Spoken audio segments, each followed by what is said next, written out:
sometimes, mainly what normally happens is when I work with someone, I mean, a lot of times it tends to be, you know, for the first time. So you've never met them before, and then you're like, they turn up, you pick them up from the station, they turn up, and then you're like, how was your day? What was going on? And then it's a really weird one because you have to sort of find out quite a lot about someone quite quickly, especially when you're writing a track. So you want to try and touch on things and sort of explore what they're about. Very quiet, but it's not distorted. Yeah, that's better.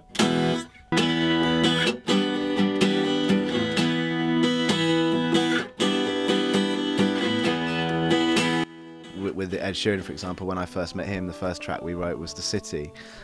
We'd never met before. He turned up on the train, there's a little guitar on his back. Got in the car and started saying, so, you know, what's been going on? He said, well, I've just moved to London. You know, I was like, mate, you're 16, you know, what's going on? He goes, well, I know, I really want to get into my music. He was living above a pub. He just moved in, and then we started talking about, you know, I guess moving from the country, because he was from Framlington, to London. And that's the track we wrote. Basically, it was all about the city. So yeah, but it varies from person to person, really. And when you first started out, did you think this is where you were going to end up? You know, you found out today you got a #1 album. Yeah. Do you know what I mean? Did you think this would ever become, a big reality like that? To be honest with you, I think the weird thing is that I never sort of gave up, I guess, the belief that it might happen. I think that's what sort of kept me going. I mean, with music, there's so many knockbacks, and I think that there's always a wall you hit, and there's an obstacle you got to climb over, and there's lots of rejections in music. But I think that's sort of part of it, and you just have to become thick-skinned. And I always sort of believed or hoped that I would do it, and I never gave up that thought, really. And yeah, it's sort of looking like it's paid off, which is amazing. Just do one more for us, mate.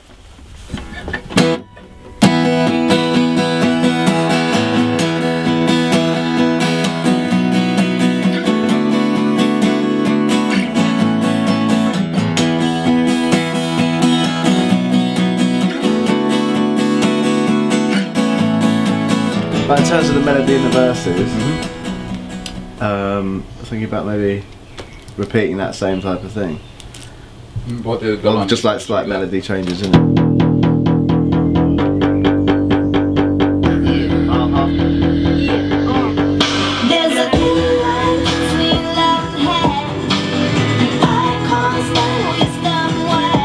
I think it'll be quite repetitive. It is quite repetitive, but I think we should change it a little bit. I don't know, there's no bridge as well, is there? There is no bridge. But I think how it works, it feels like it should do. Just go straight in. Do you know what we did? We said, oh, let's change the end bit and make it rhyme, but then I ended up singing the same. But I don't mind that though. It doesn't worry that it rhymes each time, no? No. No. It wasn't bothering me then. Fine. Let's not overthink it then. Cool beans. Yeah, that's because you were drunk.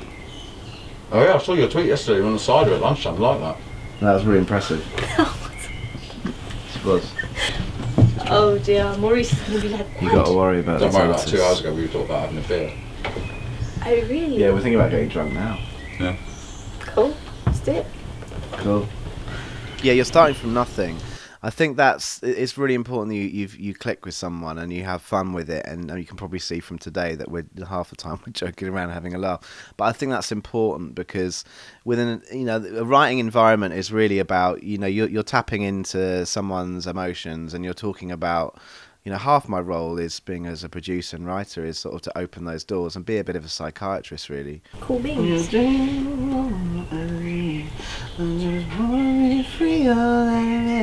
can change it. Yeah, I think it needs to move a little bit. Yeah. This is, there's no chorus at all at the moment, is there? No, we haven't got a chorus at all. No. What do you want to do? Lock down the verses first? Let's get a verse, yeah. And, everyone's different, and it's surprisingly enough, a lot of artists are actually, quite inhibited about talking about things, but that's why they have their music, because they can use that to express what they want. And I think everyone's got those thoughts, everyone's got ideas and stuff like that, but when you're thrown together in that situation, like we've been the last couple of days, and obviously it's the second day, so we made a tiny start yesterday. And we started talking about relationships. I was like, oh, what's going on, Bratt? Was any boyfriends? Just randomly chatting. And then she was like, oh, I had a bit of a nightmare with this guy, and da da da. And then it sort of turned into a bit of a track. I'm done with the bullshit. It's not bullshit. I quite like that attitude behind that. I'm done with the. But what's another word instead of bullshit that would be equally as? Done with the. I like that. I'm done with the. What? No. I'm done with the. I'm done with the games. I'm done with the. No, I like the syllables in bullshit as well. I like bullshit, but just another word that's as. I'm done with the lies. No, you said lies. No, I'm done with the. It needs to be. I'm done with the bam bam. Done with the drama. Done with the drama. Is that single? I'm down with the trumpets. Oh, that's been done before. Oh shit. I'm down with the trumpets. I'm down with the trumpets. Sit down because I'm down with the trumpets. Mama knows. Because I'm down with the trumpets. Jordan Harley would love that. Okay. Step down. I'm done with the. What did you say? No, the drama doesn't sing right. Down with the drama. Done with it. No, I'm done with the. Fuck.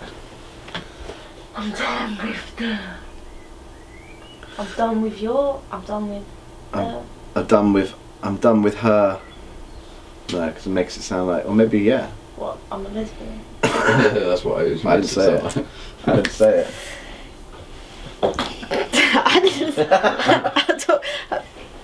So how long have you been doing this in total? When did you first think, yeah, music is what I want to do? You know, like. Well, I was sort of, I was always surrounded with music when I was young. My parents were really into music, and I used to go to gigs and festivals as a really young kid. My parents were quite into the whole sort of folk scene as well, so there was like this folk festival in Sidmouth that I used to go to as a kid. Probably not very fucking cool, but used to go down there, and they used to sort of jangle some bells, and everyone used to jam in the pubs, so it was like a really good place to sort of pick up music, and it was really sort of unpretentious and really sort of like just people telling stories. And there's one pub where they used to pass around a branch, and whenever you got the branch you'd then tell a story or you'd sing a song, and everyone was in the pub drinking, and it was a really nice atmosphere, so it was great as a kid. In fact, it was the first time I got drunk, actually. I went around to all the little glasses that were left over. My parents sort of let me wander off for some reason. Bad parents. And yeah, ended up finishing all the dregs, and suddenly I was there like, yeah, you know, here we go. But apart from that, yeah, no, it's I think it's definitely been a big parental thing, you know, that I've been influenced by.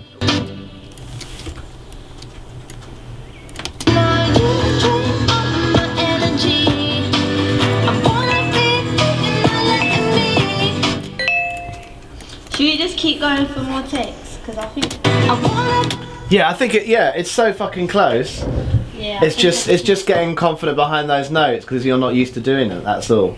Yeah. But the melody sounds great, and when your tone's really good, so it's just getting it like. I don't know if you can, because obviously at the moment you're going falsetto. You know you take. I don't know if you can go full voice on that. Maybe not. You know you take. I'll try. Try it. If it breaks, it breaks. But try it. There's no harm in trying it. If it works, it works. If not, we'll go back to the falsetto. I came here at MC, I left us. Exactly, there you go. That's it. That's how we do it. Full voice. Try it. Okay? Okay. Here we go. The way that I feel, I shouldn't have to hide. Why did it take you so long to do? I messed up. Why did it take you so long? I mean, you've worked with Paloma Faith and Wiley. Yeah. Both very different artists.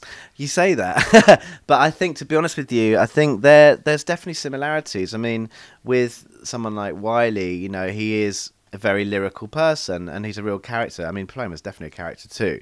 But, okay, they're different if you look at it like that.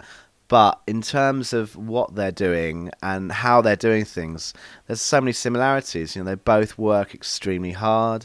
They both know and care about every angle and like element of their music, from down to the videos, to the look, to the feel, to the, you know, Paloma, like Wiley, you know, are both like hands-on. They're like hands-on at every level. I mean, even just finishing off Paloma's album, and she would be there, she'd be showing us videos in the studio and saying, oh, what do you think of that? Sending, you know, how she wanted it to look, you know. And I know working with Wiley, it's the same sort of stuff. I think good artists, and I think successful artists, are people that know what they are and know who they are. So, and all the successful people tend to have the same type of thing, I think. Extra hot one. Yeah, this is the combo meal. And what's the sides do you want? And is that two sides? Is that? Yeah. So piri piri chips and coleslaw. and coleslaw. Yeah, that's one. Okay. Cleo, you wanted a butterfly chicken Yep. meal. Medium, yeah. That's medium as well. Okay. Let me just. Can I get a wrap as well? Chicken wrap, yeah. Chicken Bratt. Just lemon. Yeah. Tomorrow, Jake.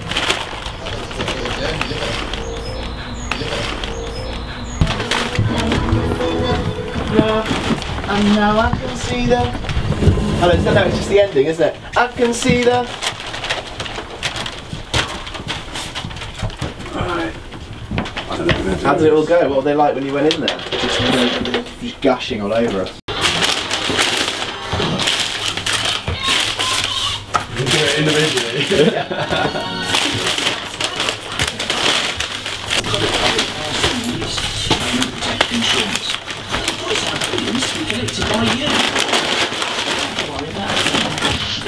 I paid nothing for it. Nothing? Nothing for all this wonderful chickeny goodness.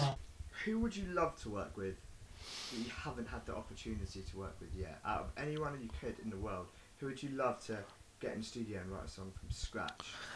I would love to write with Adele. That would be amazing. I think she's like got an amazing voice, and you know, just super talented and just really down to earth. And I've sort of become sort of vaguely friends with her through sort of different things and stuff. And she's really sweet. I went to like Clang. I went down for Sunday lunch and whatever. Do you know what I mean? But where, you know, again, it's like building relationships, isn't it? You know, she's someone I'd love to work with, and I'd love to work with, you know, some like the American rappers as well. You know, like Jay-Z would be insane to do some beats for him. Kanye, you know, that side of it attracts me. I love working with rappers because it's lyrical. I'm not so excited on sort of more of the, you know, side when it's just pure drivel. I like it when there's sort of stories and meanings behind tracks. If you could give any advice to anybody else that's trying to come into this industry as a music producer, who's maybe just coming out of university, we're at that time at the moment where uni is finishing, what would you say to them? What would be their next step? I think, to be honest with you, the advice I would say is just, you know, learn, watch, and just like, you know, just you know, if you love it and if you're passionate about it, then it will sort of happen. I think you've just got to sort of realise that, you know, it doesn't happen like that, and I think that it does take time, and there's nothing wrong with that. You know, I think it's just, it's weird who you work with, and over periods of time, you know, like your mates at uni or whatever, you'll hang out, and before you know it, one of them goes into a job that might involve, you know, if they're your friends, they tend to have similar type of vibes to you anyway. So one of them might end up working for Radio 1 for all you know, or one of them might be into acting and become a presenter on some show that, you know, it's weird how things happen, and with time, everyone sort of tends to move up. You know, and you sort of move up together, and if you're friends with them and stuff like that, I think that can really help as well. But I think you just got to believe in what you do, and carry on doing what you do, and expect knockbacks, you know, and be ready for them, because they're definitely there and they happen a lot, and you just got to sort of believe in that, and hopefully it will happen. Dropout.